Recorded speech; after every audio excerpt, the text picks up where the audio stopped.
I think we're on!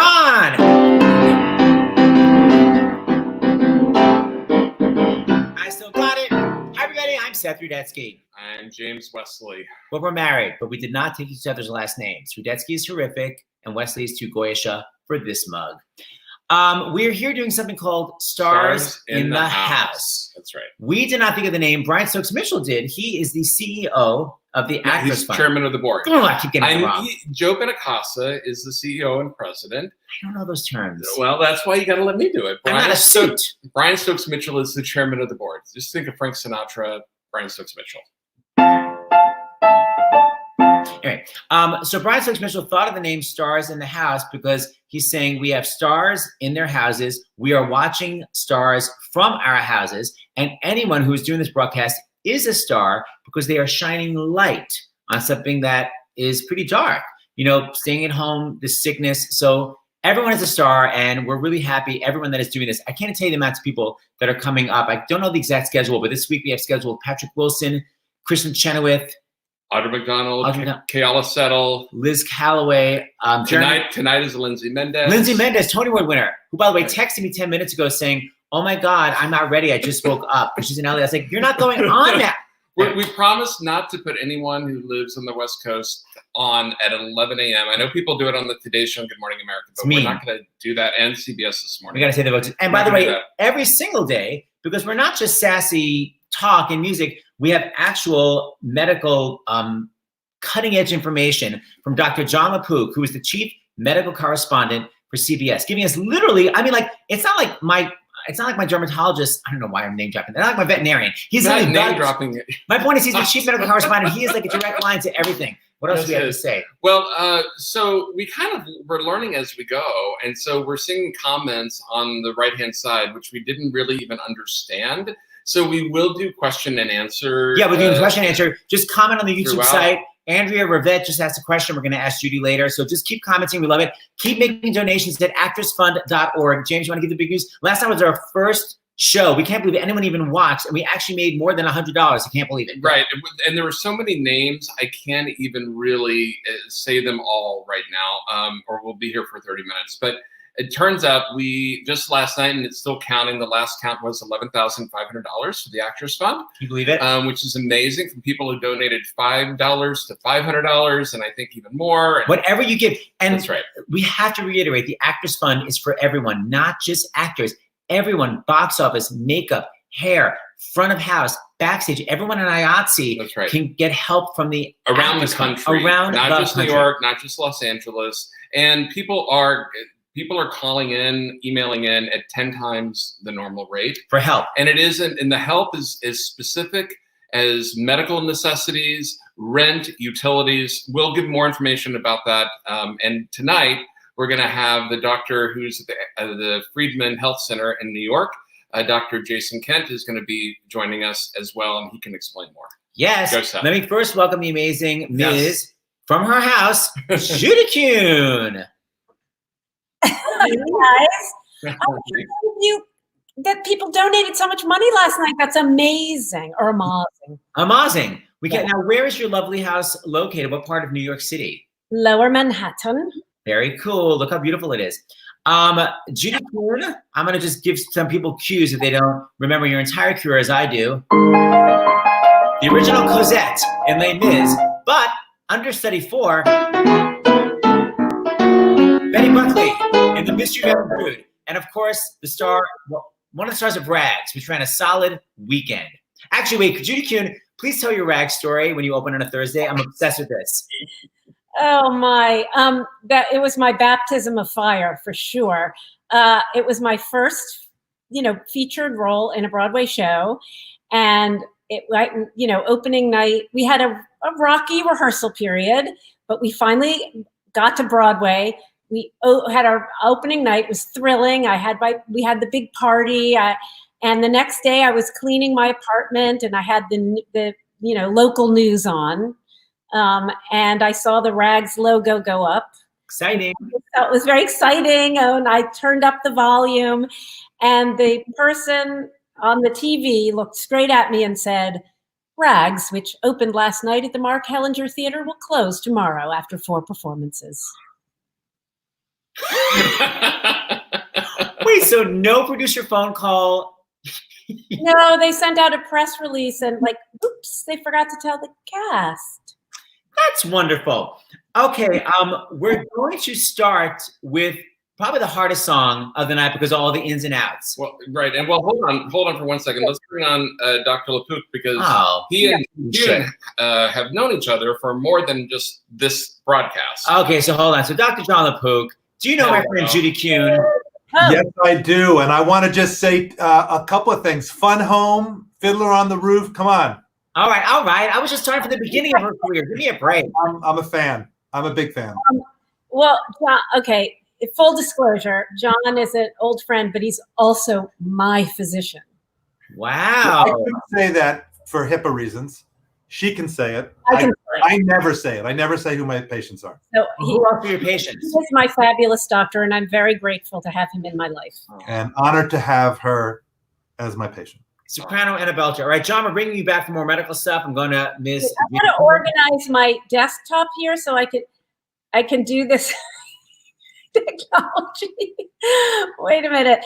Oh God, I am the worst person to do this, especially when you're still figuring it all out because. Oh yeah. We're in a bad position, Judy, being number 2 on the list. I am so technologically challenged. And so this is going to be hard for me, but and hopefully I won't screw it up too bad. I'll get the story while you find it. Or maybe she found it. I think I was just trying to get my iTunes window and what Ice Cream is. If no one's seen the show, She Loves Me. Ice Cream it's sort of the movie You've Got Mail for you young. What with that? Is that what we're doing? Okay. Yes, we're going to start with the hardest one. Because of the timing. So she's got a vocalist. So basically, Judy Kuhn played Amalia. Played George. They were both so great in this production, and they're both in love with each other, but only through the mail. They're pen pals.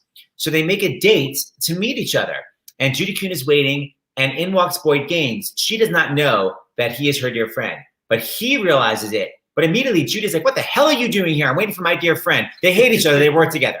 And he's like, and he flees. So she keeps waiting for her dear friend, but naturally, he never shows up because he already had showed up. So by the way, she's acting. I love the silent movie acting. So Norbert. She was also in Sunset Boulevard, Judy Kuhn, by the way. So, Judy Kuhn, Amalia goes home devastated, thinking her dear friend never showed up. So George, Boyd Gaines, shows up the next day. He realizes she's out of work. She's so depressed, she stays home. She's socially distancing herself, as we are doing now.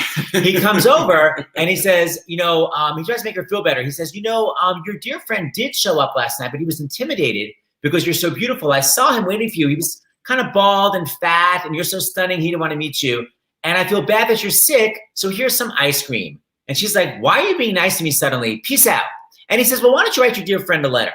So she decides to write him a letter, but she can't stop thinking about the visit from her coworker that she used to hate. Now, this song is impossible timing-wise. I made Judy a piano recording of it.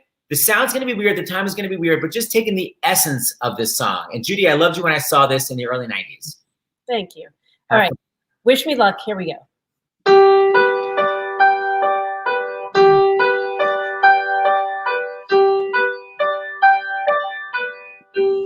Dear friend, I am so sorry about last night. It was a nightmare in every way. But together, you and I will laugh at last night someday.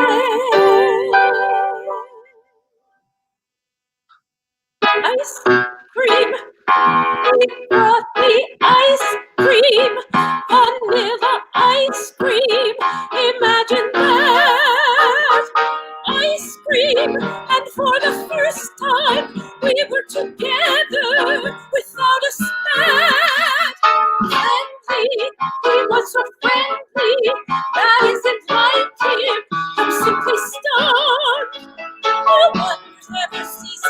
No wonders never cease. It's been a most peculiar day. No wonders never cease. No wonders never cease. Oh, where was I? I'm so sorry about last night. It was a nightmare in every way, but together you and I will laugh at last night someday. I sat there waiting in that cafe.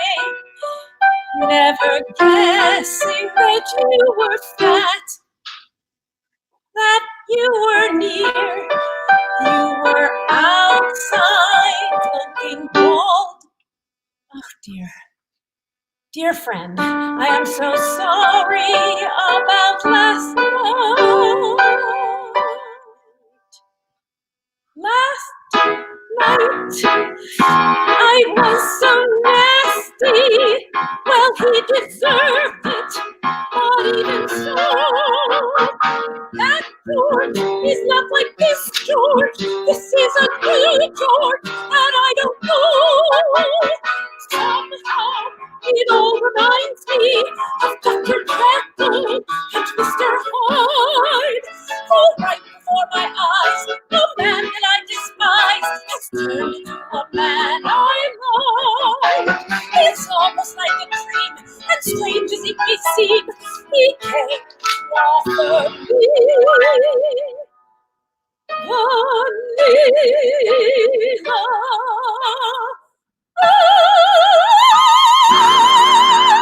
ice cream.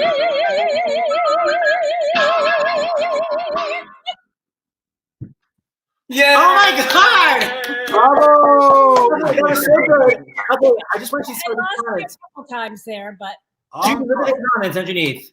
Okay, hold on. All these amazing. Oh wait, hold on. that was so good. I can't believe Judy right now in her kitchen. Judy, look at this. kitchen back there. I am legit crying. She's right with the piano. It isn't delayed at all. You all rock. Judy, I'm so proud of you. Listen, before we go on, we're going to talk to John LaPook. I forgot to tell you the settings, Judy. Go underneath. You see where it says cam mic? Yes.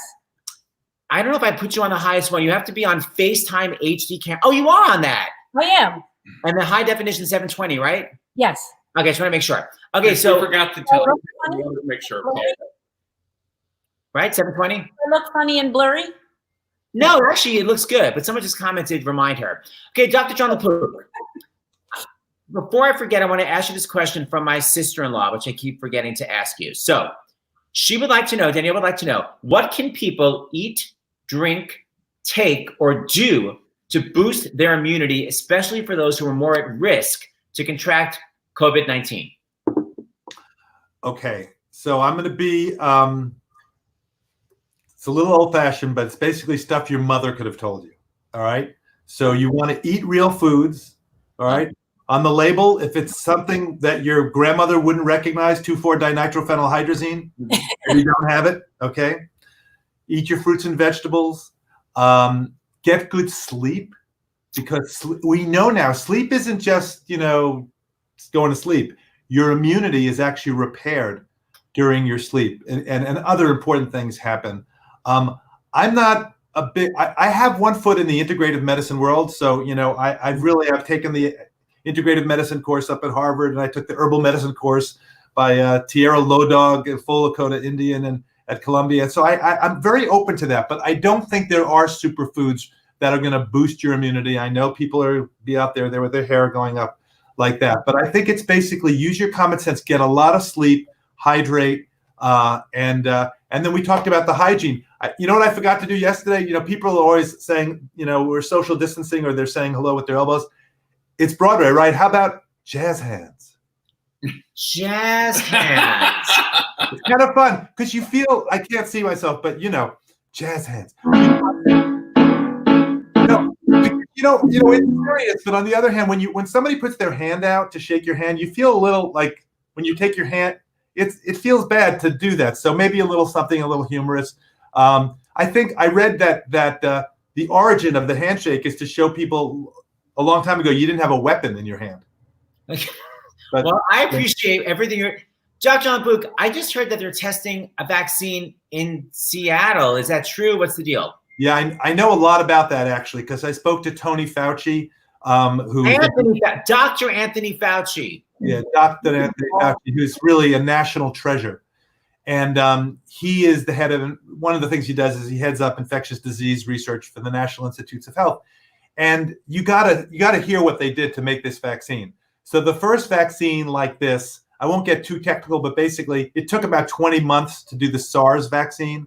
Then it got shorter and shorter. It's about 3 months for the Zika vaccine, which, he showed me several years ago.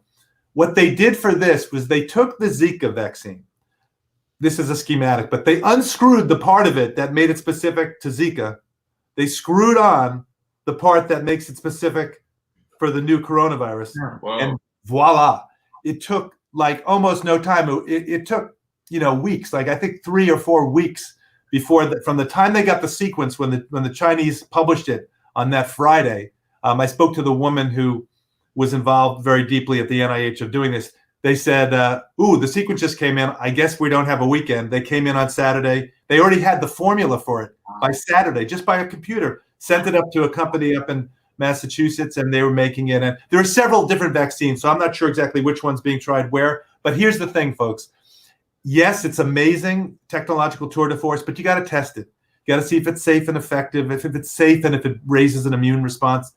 And then you test it in a bigger population. It's going to be at least a year and a half if everything goes right before it's widely available. So until then, we're looking for drugs to try to treat it, because there's no specific drug there yet. There are a bunch of them out there, without getting too technical, that are promising. So there are trials of those that are going on. So that's why it's so important to flatten the curve, right? So we've all heard that. I'm going to say it again. I'm going to keep saying it. Right now, left to nothing, if we do nothing, big spike up, big spike down. And at that height of that spike, the healthcare system gets overloaded. Not enough doctors, not enough nurses, not enough health professionals, not enough equipment, ventilators, etc. If we can somehow do all these social distancing, hand washing, coughing into your crook of your arm, which I always want to say arm of a crook, but do not cough into the arm of a crook. If we can dull it a little bit, it's just so it doesn't go like this, it goes like this. Then we give time to develop the vaccine, to develop the treatment, and we don't overload the system there. And that's why, everybody, you've got to do it. If this is not a drill, it's no joke. It's working in China, it's working in South Korea, it's working elsewhere. You got to take it seriously. And one last thing, kids, people who are relatively young are relatively spared from the real serious parts of this. That doesn't mean that they can congregate in big crowds, right? Because they may not get sick themselves very, very heavily, but they could have mild symptoms or even no symptoms, and then they take it back and they infect mom, grandma, granddad. So you really, all the young folks out there, and I've seen pictures, we've seen videos of people still saying, congregating in big crowds. You have a responsibility. We got to really get that through their heads. There's a comment here I want you to see. So, yeah, because there you go. From Seattle. And God bless Seattle. Seattle Pride. This doctor's spot on with his advice. But I got a confidential, anonymous email from a Seattle ICU doctor. I mean, these are heroes. The nurses are heroes. It's unbelievable what they're doing. What they're putting themselves into. But I will point out one thing. In the middle of this, he's giving a whole technical description of taking care of them. And he says at one point, and we just ran out of N95 masks. And in parenthesis, thanks a lot, hoarders. So please, we need these equipment for our health care providers, our first responders. We have to do that. I know the natural instinct is to do that. I have that same instinct, and we all have it. Run out and get out, but you got to fight it. We have to be in this together. John, I think this isn't necessarily a question, but I would love for you to comment on it. Watching the CBS Evening News last night, and they showed the end of the closing bell of the stock market. Is it just me, or is it crazy to see 4 people that are standing right next to each other? They're not in the same. I still don't get it. It's hard, right? It's that same thing of reaching out and actually taking somebody's hand. It's this habit, and we are social creatures, aren't we? We like to be together, and it's not like there's a lot of room down there. We have to change. We have to turn a screw in our head, and it's not intuitively obvious. And as we distance from each other, as we do social distancing physically, I'm going to say this over and over again. We have to make sure that we stay together emotionally. It's not healthy for people to be separated and apart. We need each other. We got to FaceTime, be on the phone. That's why this is such a great idea. I really applaud you for this. It's a great idea. It's so great. It's I mean, it's so great to be experiencing this at this time in history where we have this technology, we have FaceTime. I have a 93-year-old mother who lives in an old folks home, and I'm not allowed to visit her. So I have a couple FaceTime sessions with her every day, and she feels less isolated and sad. And it's something for everybody else out there. You're looking for something good to do? Find out a nearby, doesn't have to be nearby, an old folks home, a retirement place, a nursing home, or somebody you know who's old. Just think, who's living alone? Give them a call, whether it's FaceTime or Skype or just carrier pigeon, whether not carrier pigeon, but. By the way, hi, Mom. Hi, Mr. Kuhn. Judy, we have a very, very important question for both of you. How can she still sound so incredible? Possessing complete natural talent and taking such good care of her voice. Wink, wink, Dr. John LaPook. Wait, I'm not getting that. The wink, wink, Dr. John LaPook. Because you're the doctor taking care of her voice. Oh, my goodness. Oh, yeah. It's all the stuff I've been doing over the years to make that happen. Thank you. So, Dr. LaPook, I want to have you on tonight also with Dr. Kint because we're going to be on CBS tonight. Is that a secret? Oh, yeah. So the ender, they call the end piece, is always, we like it to make it a gentler piece, a softer piece, one that goes to the heart at the end of the broadcast. And so the very end, the broadcast runs from 6:30 to 7. And the very last piece, we're going to feature the fact that, Broadway may be dark, but it's pretty much alive here. And it's off Broadway. As long as it's not off key. I think okay. Never. And it's not just, Keith Urban, other people are doing this, John Legend. So, and then did you see in Italy, everybody's singing out the window? Yeah, I'm not sure if you appreciate that or not. Well, I think they're keeping it. They're not spread. Dr. John LaPook, we're going to see you tonight. I'm going to bring back Judy Kuhn. We love you. Thank you. John. Bye. Bye. So, Judy Kuhn, before we go to our next song, just by the way, for people watching, Yes Rags open on a Thursday, close on a Saturday. The score is incredible. Download it. You have plenty of time to listen right now and watch Judy's unbelievable performance on YouTube. It is an incredible score. She was brilliant. Incredible. Another show that was short-lived. Hold on. Yes. Can I just because we got. We got donations. We got donations. And I know Judy. Where is the money? We thank you so much for donating to Actors Fund. Doesn't fit. Samantha from Texas, $25. Another Texan. I'm from Texas, so go Texas. Kathy, $50. Richard from New York, $50. Stacy from New York, $180. Oh, 180. Maybe it's a little high for a little Judaica. Continue. Right. Mary from New York, $200. Jill from Connecticut, $51. Vicky from Bloomfield, $77. Andrea from Brooklyn, $100. East Coast. Brendan from Hoboken, $50. Naomi from Florida, $50. Jeffrey from Indiana, $25. Julie from Seattle. I know you guys are suffering. Thank you for that. Arella from North Carolina, $100. Wow. Kendra from New York, $10. And Heather from New York, $10. Those are just the first batch. Thank you, everybody. Thank you, everybody. I'll just do a shout out to the Actors Fund for a second. Go. Just for those of you who don't know really anything about the Actors Fund, it is an extraordinary organization that provides all kinds of services to anyone who works in the entertainment industry. As Seth said before, help with rent, medical stuff, all kinds of things. For anybody in show business, anybody who works in the entertainment industry, you can be a grip on a TV show, you can be a wardrobe person on Broadway, off Broadway, anywhere. It's an essential organization. As we know, showbiz life is very unpredictable and has its ups and downs, and sometimes you're doing okay and sometimes you're not. Right now, no one in show business is doing okay. Yeah. Everything's been canceled. I was rehearsing a show. We are now postponed, hopefully just postponed, not canceled, which means people don't have paychecks and people are going to have trouble paying rent. People are going to have trouble with childcare. People are going to have all kinds of trouble, and the Actors Fund is there for all these people. And it's really essential, and I just also, if there's a nonprofit theater that you adore, you might also want to give even the tiniest donation, because there are so many all nonprofit theaters that are going to really struggle to reopen after this crisis is over. Yes. Judy, you reminded me, because I was going to say at the beginning, we're not paid spokesmen. This is free on StreamYard.com.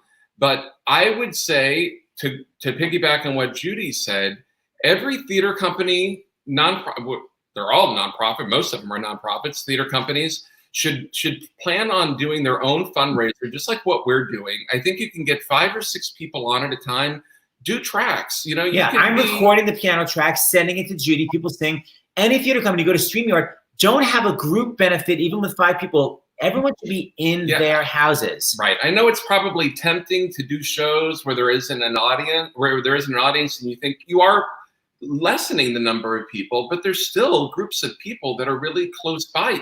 It's inevitable. But I would recommend doing this and raise money for every theater company in the country. Yes. Do it. And by the way, if you bought tickets for a show that's been canceled or postponed, don't get a refund. If you can, please consider your ticket a donation to that theater.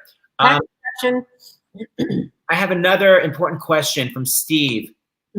I feel embarrassed. Should I really feel this thrilled to see Judy Kuhn's kitchen? What's for dinner today? Oh, okay. What's for dinner? I don't know. Tonight I think it's going to be pantry dinner, like whip up a pasta sauce or something. Salad. Still have some salad greens, so he needed to know. Well, Seth, I think this goes into maybe your one more question here. Judy, what classic musical would be your favorite to revive and headline? My husband and I saw you in Fun Home in fans since college when we did chess together at school. Oh, wow. Great. You mean to revive that I could be in? Oh, wow. Well, classic musical that,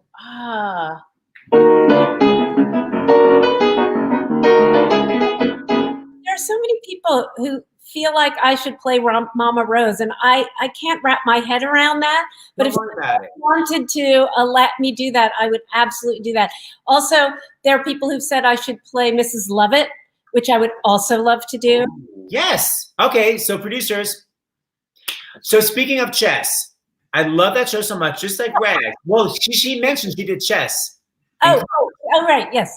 Speaking of chess, Rag, short-lived, chess, short-lived, both stunning scores. Your voice, incredible. Chess was already a show that was written in London. It was running. But you got the role on Broadway, and they added a song for you, which we're going to talk about in a second. Please tell one of my favorite stories, the crazy set and the moving giant. What the hell was happening? Do we have enough time for that? We're all at home. Judy. All right. Well, as you said, it was a completely different production on Broadway than it was in London. Because, originally in London, Michael Bennett was supposed to direct it. It was supposed to be a big dance kind of spectacle. And then he became ill and he withdrew. And Trevor Nunn took over the production, who's obviously a very different kind of director than Michael Bennett. And is had to keep his. So he said, I'll do it, but if it has another life, I need to start from scratch and make it a show that I would direct. And so he was completely rewritten and all of that. And so anyway, his concept was he wanted it to feel like a sort of naturalistic musical. Richard Nelson wrote a book, a substantial book. And so the design by the great Robin Wagner, it's kind of an experiment, were these 12 tall triangular towers. There were 2 heights. One was practically up to the proscenium and the other was sort of half that size.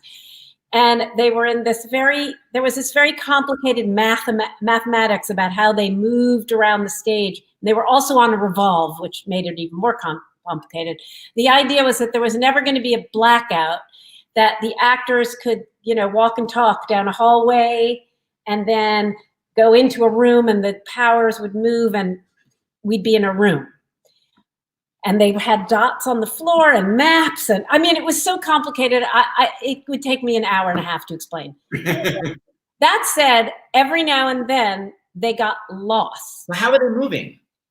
They were moving.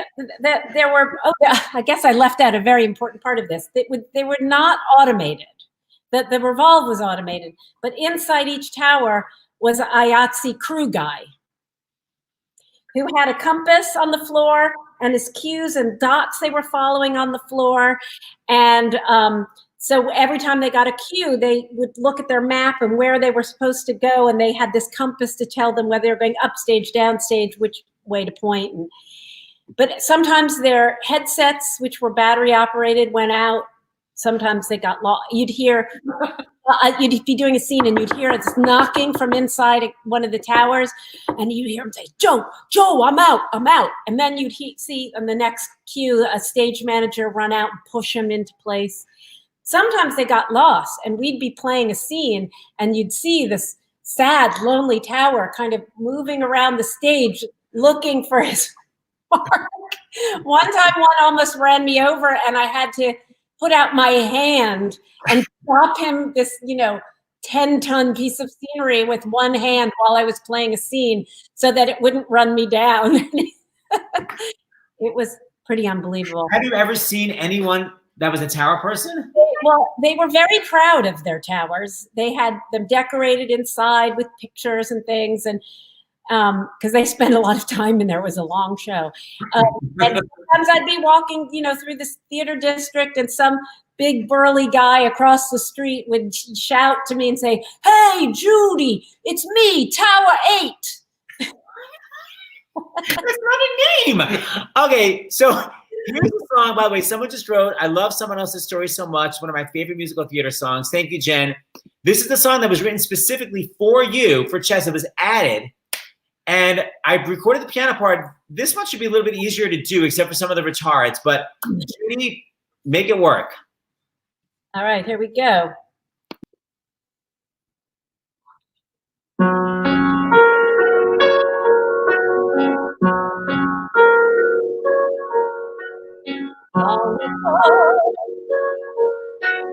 Someone else's life, someone with my name.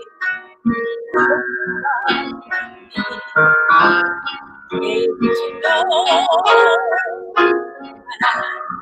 made a promise. You only had to say that's where she be.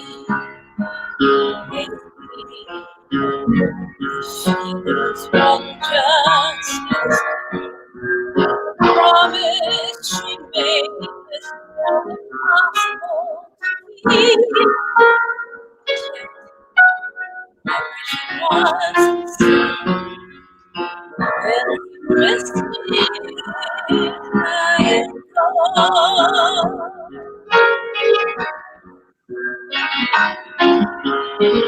Get away. It's someone else's story. I don't see myself as taking home.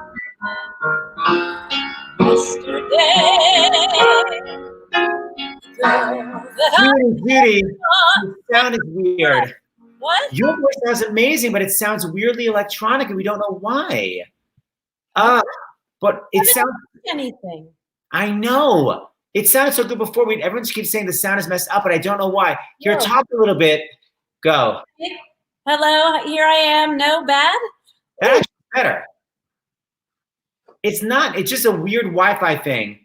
So let me just hear a little a cappella. Hit it. Long ago. Oh, Buzzy. Someone said, are you hardwired to the internet? No, it's just Wi-Fi. It's a Wi-Fi issue. Yeah, it's the same thing that happened last night. Closer to my modem? Oh. Go into my office? Hey, people watching bandwidth problems. Should she go closer to her modem? Let me ask people that are commenting right now. Turn down her volume. No, it's not a volume issue. Hardwired, Judy. We can't do that. No, it's not the volume of the track. Maybe go closer to the modem. Try turning the track down a tiny bit. Oh. Yeah, no. You guys should download VPN right now. Let me hear you talk a little bit more. Okay, you're sounding a little buzzy too, I have to say. Don't put it back on us. What? Okay, maybe the music store. No, none of that. It's not the music source too close because it was fine. The microphone might be adjusting because the track is too loud. I guess you could turn on the track, but I kind of heard it in your speaking voice too. It says the speakers are trying to adjust to the song and the voice. Maybe? All right, let me turn the track down. Should I try picking up where I left off? Yeah, sure. Let's see. Tell me how this is. Let's see if I can figure out. This story, I don't see myself as taking it all. Oh. I have no idea where I am in this. Although, what do we think? Try again with the piano. That's what it was in and out. The piano is in and out. Oh, then someone showed it's much better. Much better, much better. Okay, let's start again from the beginning and see what happens. We'll mute our mic, according to Danielle. That is true. But try it again from the beginning. Okay.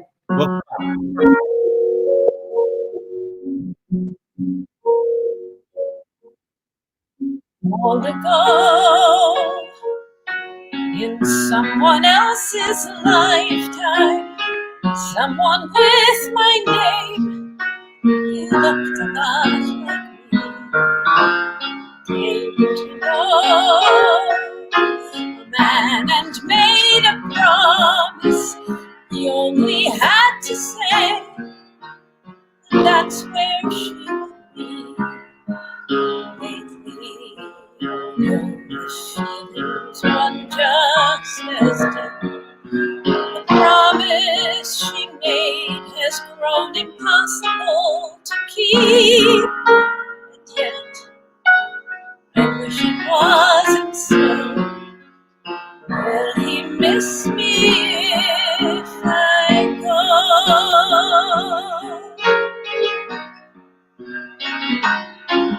In a way, it's someone else's story. I don't see myself as taking part in all. Yesterday, the girl that I was fond of finally could see the writing on the wall. Sadly, she realized she'd left him behind. And sadder than that, she knew he wouldn't even mind. And though there's nothing left to say, would he listen if I stayed? It's all very well to say, you fool, it's now or never. I could be choosing no choices whatsoever. I could be in someone else's story, in someone else's life, and he could be in mine. I don't see a reason to be lonely. I could take my chances further down the line. And if that girl I knew should ask my advice, oh, I wouldn't hesitate. She needn't ask me twice. Go now, I tell her that for free. Trouble is the girl is me. The story is the girl is me.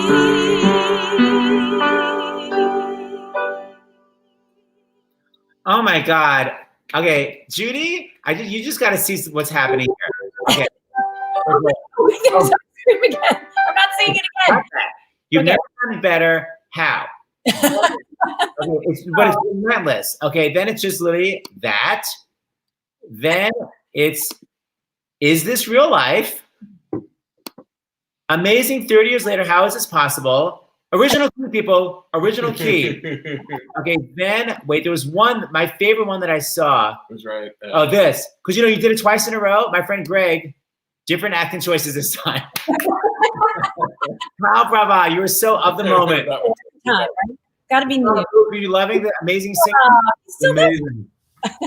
So good. I wanted to hear it a cappella. I mean, like, we get to hear Judy Kuhn in her kitchen singing it to herself. How cool is that? Possibly when it doesn't work again. Okay, John LaPook, you're coming tonight. Hold on. Yeah. I'm out of you. Some more water. Yes, please. Well, okay, so while Judy's getting water, this is our Q&A time with Judy. Oh, yeah, it's our Q&A time. So, guys, if you have any questions you'd like to ask. Oh, Rachel's not crying. You're crying. Good to know, Rachel. Okay, here we go. Someone just asked this question of you.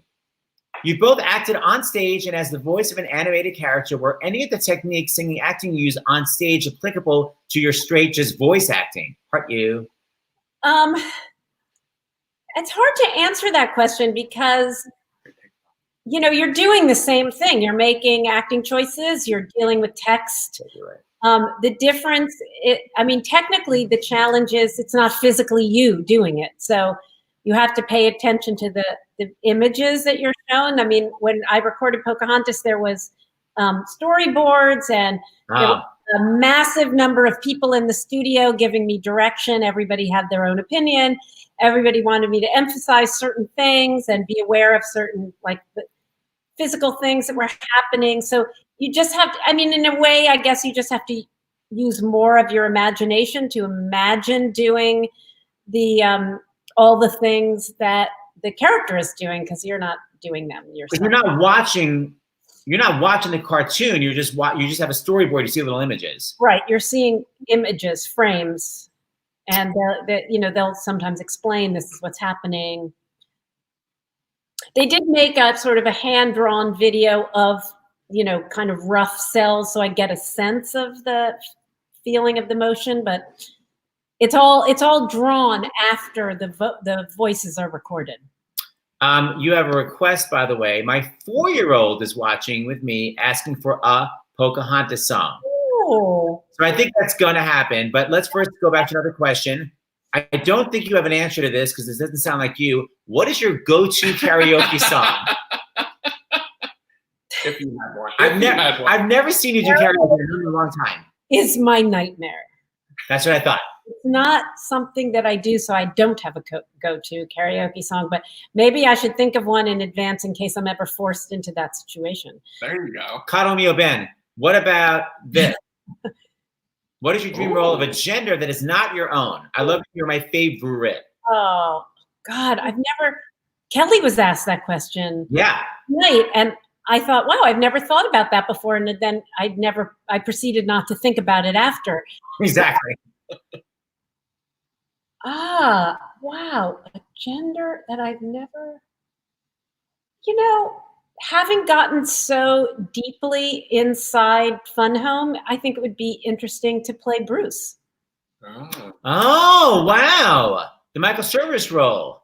Yeah, because it's that thing of being so in conflict with your own self is such a universal thing. I think it would be really interesting to explore. That's a downer, man. Now, by the way, it's like a dark place to go. Sorry, but someone asked me a question. I don't know the answer. Help my granddaughter with their digital schoolwork today. Discussed ostinato. Oh, what's ostinato? I can't remember anymore from college. Ostinato, I can't remember either. It's a sounding word, but we both went to conservatory. We don't know. I'm busted. You should know because you're a pianist. I know, but I can't remember. I'll look it up. Okay, James, that's another question. I'll look this up. Okay, hold on. Oh, Metropolis. Where's that? I know you weren't a huge fan. There were issues with this show, but do you have anything to say about Metropolis for Rusty and Hutch? Oh gosh. It was a good show. It was a thrill to be working in London and working in the West End. It was a wonderful company. I actually, I just got to work in London again, and actually my co-star from Metropolis came to our opening night of Fiddler, so we got to reunite, which was lovely. We actually did a concert together a few years ago, and that was nice. It's thrilling working in London. I just love it. You were amazing in Fiddler on the Roof, according to your co-star Andy Nyman. Thank you. You were nominated for an Olivier Award, weren't you? is. I'm actually wondering if the Oliviers are even going to be happening on April 5th when they're supposed Let's to be. say they are. Certainly, I'm not going to be able to go, but Right. I just looked it up. Ostinato, right? Ostinato, that's the word? Well, we've had a lot of people actually. Ostinato is a repeated phrase, so Judy Kuhn, you should know this ostinato. It's familiar to me. Yes. Someone else said right before you played it. So. Okay, thank you, Happy Tuba.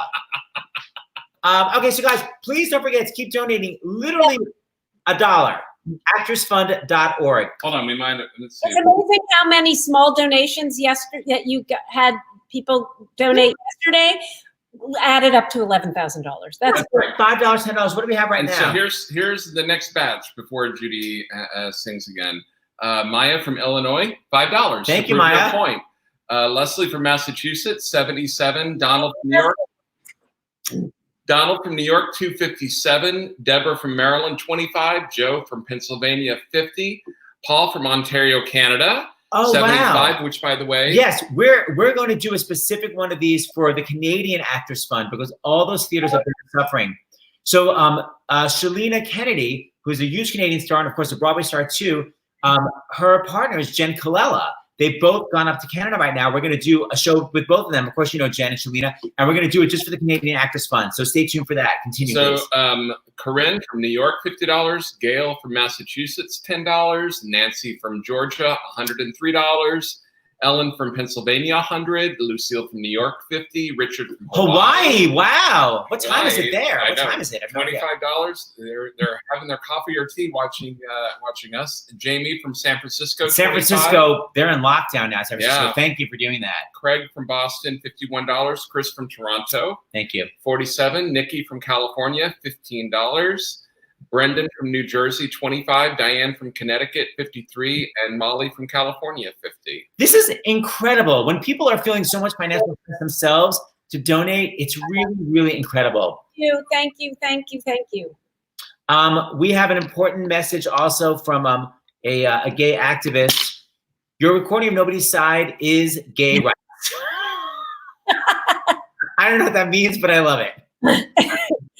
Still one right here. Oh, look at this. The Actors Fund had over 1,100 requests for assistance yesterday alone.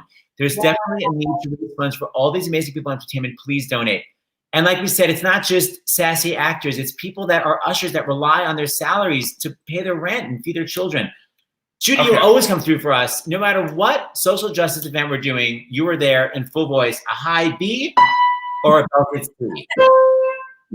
And this next song is you sang like Kelly last night sang in our very first Concert for America concert, and she sang that song, Cockeyed Optimist. You're going to sing the next song, and you sang that in our first Concert for America. Can I make you nervous?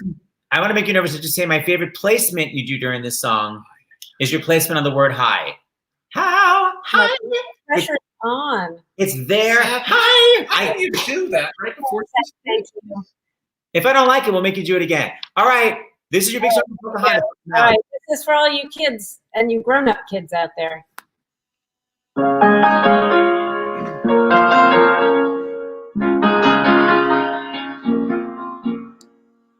You think you own whatever land you land on. The earth is just a dead thing you can claim. But I know every rock and tree and creature has a life, has a spirit, has a name. You think the only people who are people are the people who look and think like you. But if you walk the footsteps of a stranger, you'll learn things you never knew. Have you ever heard the wolf cry to the blue-corn moon, or ask the grinning bobcat why he grinned? Can you sing with all the voices of the mountain? Can you paint with all the colors of the wind? Can you paint with all the colors of the wind?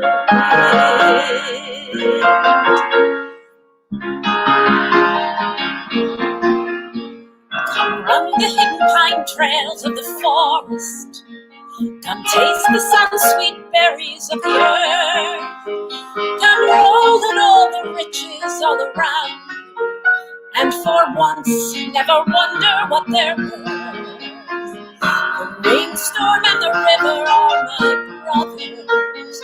The heron and the otter are my friends, and we are all connected to each other in a circle, in a hoop that never ends. How high does the sycamore grow? If you cut it down, then you'll never know. And you'll never hear the wolf cry to the moon or moon, for whether we are white or copper skinned, we need to sing with all the voices of the mountain. We need to paint with all the colors of the wind, and own the earth and still all you'll own is earth until you can paint with all the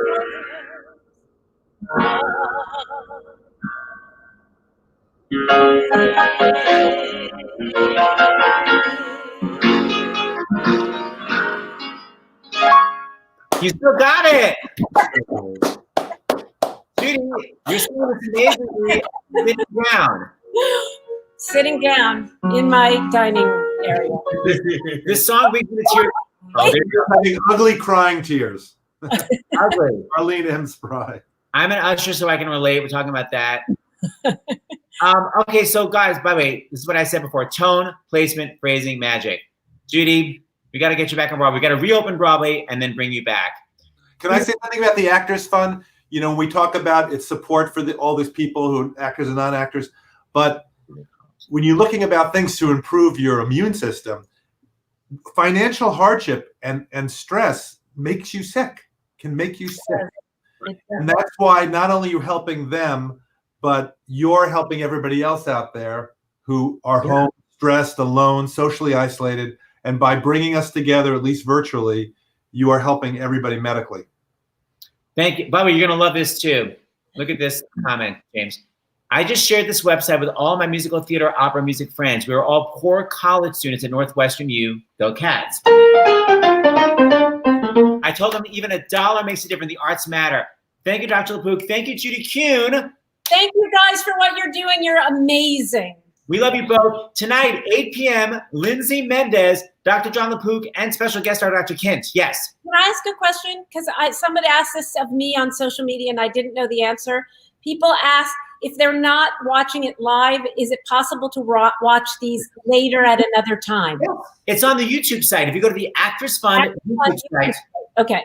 Also, this is our classic ending. You're going to get the dogs, James? Don't forget, we always leave by bringing in our doggies. I have no dog. Here they come. Wait, I got to get the dog again.